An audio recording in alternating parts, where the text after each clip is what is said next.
Tim Kirby Russia, hot takes. U.S. Cavalry versus Haitians at the border. Now, guys, probably all of you have now seen these iconic images of men on horseback versus Haitians at the U.S. border. The government is trying to stem the flow. Border agents have stepped up security, preventing people from entering and leaving many in limbo. Now, this is being pushed as being some sort of analog of slavery. You have people who are somewhat European looking, although it's kind of hard to tell, on horseback, seemingly whipping people who have this very African physical appearance, beating them and forcing them to do what they don't want to do. But I think really in these photos, we're seeing, basically you could kind of see anything. First off, I don't see any whips.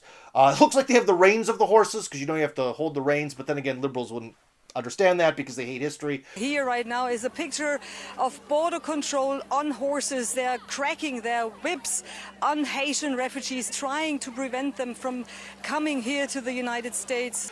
But I don't really see the whipping, but the main thing that I do see is that there's a massive, massive difference.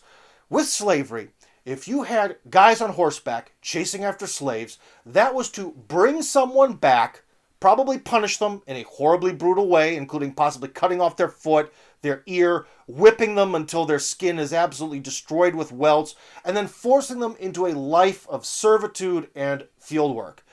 What is happening at the U.S. border? They are keeping people who are non-citizens out of the United States. That is a massive difference especially because slavery was a system that exploited this group of people, this dark-skinned group of people, for their labor to draw from them wealth. Now it's the opposite. People come from all over the world to suck off the American teat, to suck off the system. It is in fact the exact opposite of slavery. So what we're seeing in these images is that the West has really become the anti-slavery. It is giving away all of its wealth and bending over backwards for the interests of foreign people and foreign people who don't look like the traditional ethnic makeup of those nations. I want people to come into our country in the largest numbers ever, but they have to come in legally. So really, you can look at this picture in a lot of ways. You can see it as heroic cavalrymen against these foreign invaders here to draw all the wealth from America.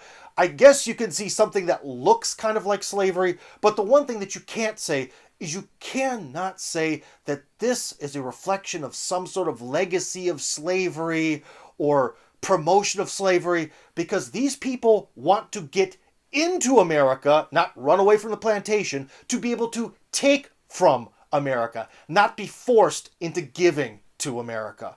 Everything is the exact opposite. But then again, liberals made this hysteria, so maybe that should be expected.